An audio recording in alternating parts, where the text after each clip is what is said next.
Every athlete who died in front of their fans. Now this is gonna be The crazy. beating that changed baseball. On August 16th, 1920, Wait, that's my birthday. What the fuck? New York's Polo Grounds to watch the Cleveland Indians face the Yankees. Shortstop, known for his quick reflexes and exceptional fielding. The afternoon Ray game Chapman moved at a typical pace until the 5th inning when Chapman stepped to the plate. Uh-huh. Yankees pitcher Carl Mays threw with a distinctive submarine delivery, Mhm. releasing the ball from an unusually low angle. The ball, That's not too dirty good. and scuffed from previous plays, was difficult to see against the late afternoon shadows. Chapman leaned in slightly, preparing for the pitch. Yep. The baseball struck his head with such force that the sound echoed He's got the fucking JFK treatment. God damn. stadium. Many spectators, including the umpire, thought it had hit Chapman's bat. For a moment, Mays fielded what he believed was a bunted ball and threw to first base. Chapman took several steps toward first base, then Oh shit, he still went on? He dropped to his knees. Nah, he actually still went on, bro. That's like mad aura, I can't lie. A look of confusion crossing his face. Blood began to seep from his left ear.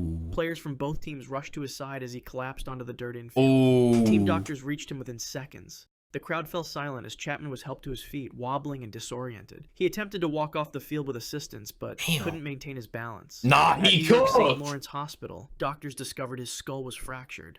The impact had driven bone fragments nearly an inch into his brain. Surgeons performed an emergency operation. Yo, nah, bro, that gotta hurt, bro. Yo, he's lucky that he's alive right now. Well, obviously he died, but he's lucky that he didn't die in that moment.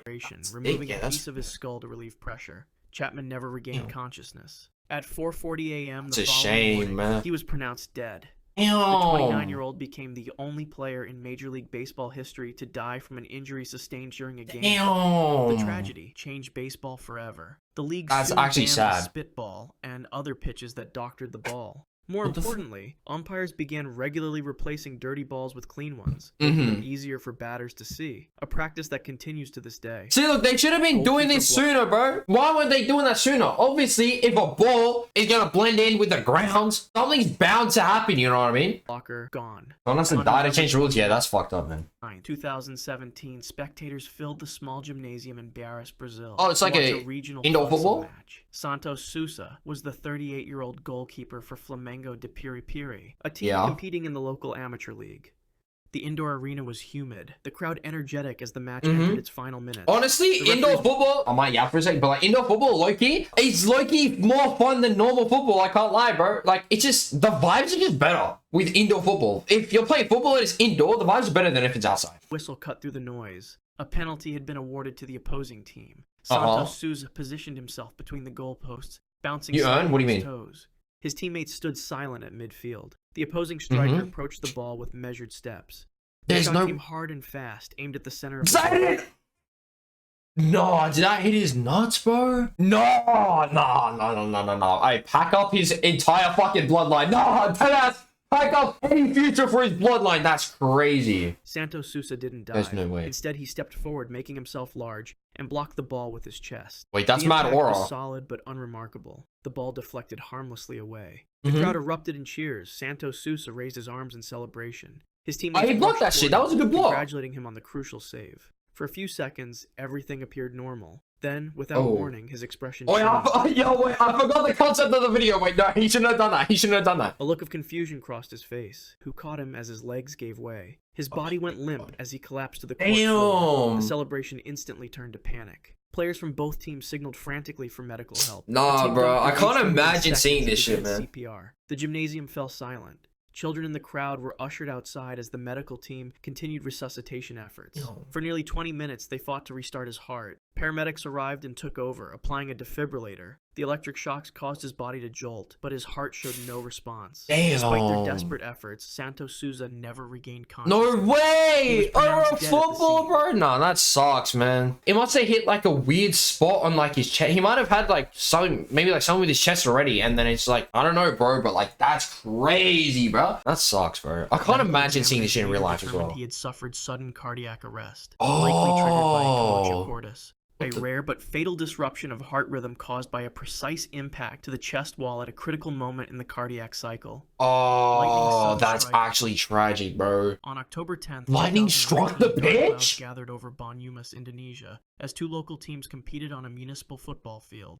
Raharja, a 35-year-old midfielder for FBI Banyumas, moved across the pitch with the confident stride of a veteran player. The weather had been threatening all afternoon, with humid air and distant thunder. I hate playing sports in rain. I don't know why, bro, but like I used to play football when I was little, and whenever like I play sports, I hate it. In the 7th minute of play, light rain began to fall. Players glanced upward, but the precipitation seemed manageable. Spectators opened umbrellas as they continued watching from the sidelines. No one recognized the danger as the storm intensified rapidly. At precisely 4:17 p.m., a brilliant flash illuminated the entire pitch. The bolt struck without warning. Video footage later showed the lightning hitting just above the center of the field. That's crazy, bro. Bro got Zeus to like stop the game. Some guy was like, man, I don't want to play this anymore. Just rang up Zeus and said, yo, you down to like strike the game real quick? I don't know. Zeus must have missed a little bit, bro. Current dispersed across the wet ground. Raharja, positioned near midfield, took the full impact. His body convulsed instantly and fell backward. No way, For a moment, bro. other players didn't realize. I wonder what it feels like to get struck by lightning. It slipped on the increasingly wet surface. Then someone shouted for help. Players from both teams rushed to his motionless form. Raharja lay perfectly still, his jersey smoking slightly from the intense heat. Medical staff reached him within seconds. His pulse was weak and erratic. Burns marked his chest and left shoulder where the current had entered his body. The rain intensified as paramedics performed CPR on the muddy field. An ambulance arrived 7 minutes later. Raharja was rushed to Banyumas Regional Hospital as teammates and spectators watched in stunned silence. Inside the that's how I feel right now. Found severe internal damage. The electrical current had caused severe disruption to his cardiac rhythm. Despite aggressive resuscitation efforts, including repeated defibrillation and emergency medications, Raharja's heart could not be stabilized. The electrical burn pathway had created irreversible damage. Just 85 minutes after being struck, Raharja was pronounced dead. Meteorologists later confirmed the bolt had delivered approximately 300 million volts of electricity through his body. That's a lot of volts, bro. No human could survive. On July 29th, 1983, the Commonwealth Pool in Edmonton, Canada was filled with spectators attending the World University Games. Chalabashvili, is that like Olympics? Soviet diver, was considered one of the most promising talents in the sport. His specialty was the 10-meter platform, where he regularly executed dives of the highest difficulty with seemingly effortless precision. For his fourth dive of the competition, Chalabashvili prepared to attempt a reverse 3.5 somersault in the tuck position. Chalabashvili's body opened up slightly from the tight tuck position. This critical error threw off his rotation speed. As he descended toward the water, it became clear he wouldn't complete the required rotations. Instead of entering the water vertically, Chalabashvili struck the back of his head directly on the Nah, bro, he just took a fucking blow to the back of the head. Nah, honestly, back of the head is the worst place to get hit with, like, anything. There's a reason why, in, like, boxing, hitting in the back of the head removes points, because that ass, getting hit in the back of the head, that could actually, like, kill you, bro. The back of your head is, like, the most, like, sensitive area. And, like, you get hit there, raps, bro. Concrete platform. The sound of the impact echoed through the suddenly silent arena. His body fell limply into the pool. Blood immediately clouded the water around him. Fellow divers jumped in to assist as medical personnel rushed to the scene. Chalabashvili was unconscious when they pulled him from the water. A deep gash exposed his skull where it had struck the unyielding concrete. Oh, hell nah, bro. Nah, bro. If I'm, like, watching someone play sports, and the next thing I know, they're laying on the ground unconscious, and I can see their bones, bro. Nah, I dead ass be traumatized by seeing that in real life. See, look, I'm going crazy just hearing about these stories. Imagine being there in real life. I wouldn't be able to sleep that night, on God. Paramedics stabilized his neck and applied pressure to the wound. His vital signs were weak, present as they loaded him into an ambulance. Doctors at the University of Alberta Hospital found that the impact had caused severe trauma to his brainstem and cerebellum. No, bro, the brain, the little stem on the brain that connects to your spine, that's like the worst spot to get hit to. The back of my head feels weird just thinking about this. Intensive care unit. For 9 days, he remained in a deep coma, showing no signs of neurological activity. Despite aggressive medical intervention, the damage was irreversible. His brain had been critically injured at the moment of impact. On August 7th, 1983, Sergei Chalabashvili's heart stopped beating. He died without ever regaining consciousness. His promising career and young life ended by a split second. Man, that's sad, bro. Like, bro had so much going for him. He was on track to being one of the GOATs just for this to happen. Collision with the machine. On February 22nd, no, it's gonna be bad. The Crisp Mountain Air of Les Arcs, France was filled anything with a machine. On God, any like accident I see with machines, their limbs always just end up being in separate places. I'm just gonna say that. The speed skiing competition. Like that, what are we talking about? Bochete, a 27-year-old Swiss competitor, was among the favorites in this demonstration sport, where skiers regularly exceeded 125 miles per hour down specially prepared Damn, that's slopes. fast. The morning was perfect for training. Clear visibility, firm snow conditions, minimal wind. Bochete and several teammates decided to take a warm-up run before the day's official practice. They set out on a marked trail adjacent to the competition course, building speed gradually as they descended. Bochete accelerated into a gentle depression in the slope, his body in the aerodynamic tuck position that speed skiers use to minimize wind resistance. Yeah. His specialized suit and helmet were designed for... Damn, that helmet design go crazy though. That's look like it's straight out of a movie. Approached a small rise in the terrain. Oh, As he I don't know. crested the hill, Bochete had no time to react. Snowcat, a large machine used for grooming... Oh, no. If he went head first into this machine, or if he like fell over and it ran him over, I think I'm genuinely gonna cry. Ski slopes was parked directly in his path. The machine had been maintaining a service road that intersected with the train. No warning signs or barriers had been placed to alert skiers. The impact was devastating. Bochete's body struck the metal vehicle with tremendous force. His momentum carried him into the machine's steel frame and treads. The sound of the collision alerted nearby skiers and course workers, who rushed to the scene. Medical personnel arrived within minutes, but there was nothing they could do. The trauma to Bochete's head, chest, and internal organs was immediate and fatal. The impact had caused massive internal hemorrhaging and multiple compound fractures. He died instantly upon collision. Spectators and fellow competitors gathered at the scene, many in tears as news of the accident spread. Olympic officials quickly announced the postponement of all speed skiing events. Flags at the Olympic venues were lowered to half-mast. An investigation later revealed critical failures in communication between course officials and maintenance crews. The Snowcat operator had no radio... Bro, I'm actually just like in shock right now, bro. I don't know what to say, bro. Spectacle silenced.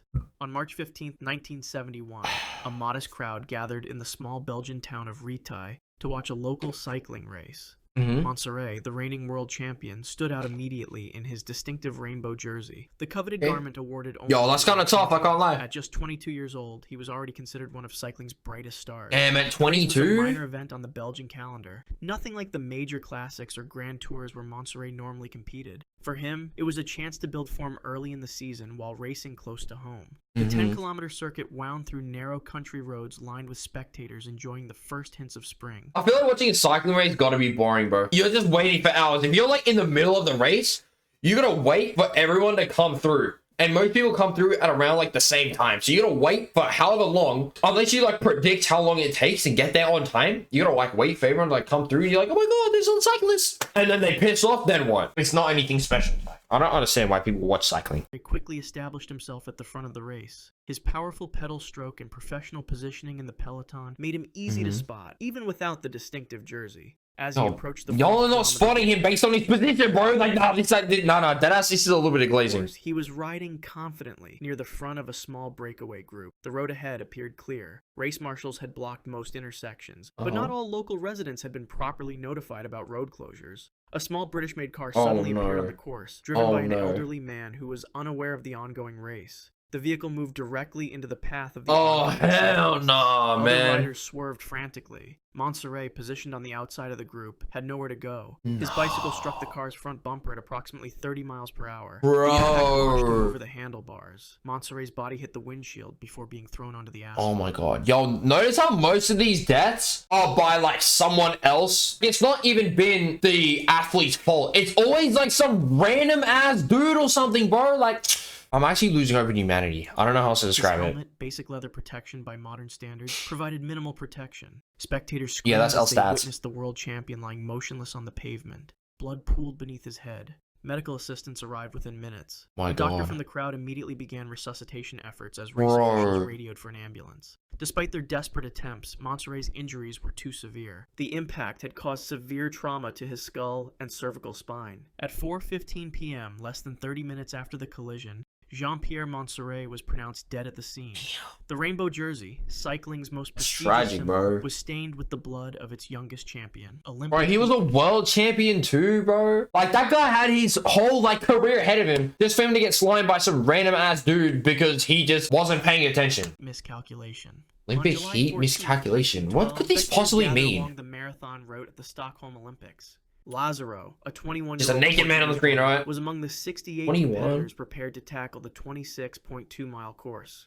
The weather conditions were unusually brutal for See, look, this is the same thing I said about cycling, bro. Like, you're gonna stand there and just see the guys for like less than a minute. I don't understand why you watch. Temperatures reach in real life. 80 degrees Fahrenheit with high humidity and no cloud cover. Before the race, Lazaro made a critical decision based on faulty medical understanding of the time. He covered large portions of his body with a thick layer of suet, animal fat typically used for cooking. This was common practice among some athletes who believed it would prevent sunburn and reduce water loss through the skin. Well, that's just not true, isn't it? At 1:45 p.m., the marathon began. Lazaro started conservatively, settling into a steady rhythm as the pack made its way through Stockholm's streets. Spectators noted his determined expression as he passed the early checkpoints. For the first he locked in. He locked in. Strong and composed. As the race progressed, the temperature continued to climb. By the 25-kilometer mark, many runners were showing visible signs of heat distress. Lazaro began to struggle. His pace slowed. Witnesses reported seeing him stagger slightly, his gait becoming irregular. The suet coating, rather than protecting him, was preventing his body. Yeah, because it's fat, bro. Of course that's not gonna work. I get this was like early 1900s. If he's not able to sweat, he's not able to cool himself down. So like all like the water in him is just gonna stay there and heat up, and then he's gonna heat up. So like through natural perspiration. Crazy to think that like how this is like common knowledge now, but like back in the day, it wasn't. It's crazy how much we've progressed as humans. I guess I don't know. Am I being profound or not? 30-kilometer mark near the town of Sollentuna, Lazaro suddenly veered to the side of the road. His legs buckled beneath him. He collapsed onto the dusty surface, unconscious. Race officials and medical personnel rushed to his aid. His skin was alarmingly hot to the touch, yet completely dry. Doctors at the scene recognized the symptoms of severe hyperthermia. Lazaro's core temperature had risen to dangerous levels. His pulse was rapid but weak. Despite having water poured over him and being transported quickly to a nearby medical facility, his condition deteriorated rapidly. Yeah, he fried, bro. He fried. Staff fought to lower his temperature and restore fluid balance. His organs began shutting down one by one as the accumulated heat damage spread throughout his system. Damn, that shit spreads one by one. Oh god, he's lucky that he was like knocked out for that shit, bro. Because if you were like not knocked out for that shit, if you were conscious while the heat spreads, bro, like a virus, nah, man, that's gonna. His heart, already strained from the race, could not sustain the additional stress. At 7:30 a.m. the following day, Francisco Lazaro died without regaining consciousness. He didn't even come back? Athlete to die during competition in the modern Olympic Games. Really? The autopsy revealed extreme dehydration and electrolyte imbalances that led to multiple organ failures. Yeah, because of the animal fat. That's why. A lot of these things have been easily avoided. Most of them were back in the day, so like they didn't know how to do any of that back then. The W vid though, I can't lie. Actually, good video.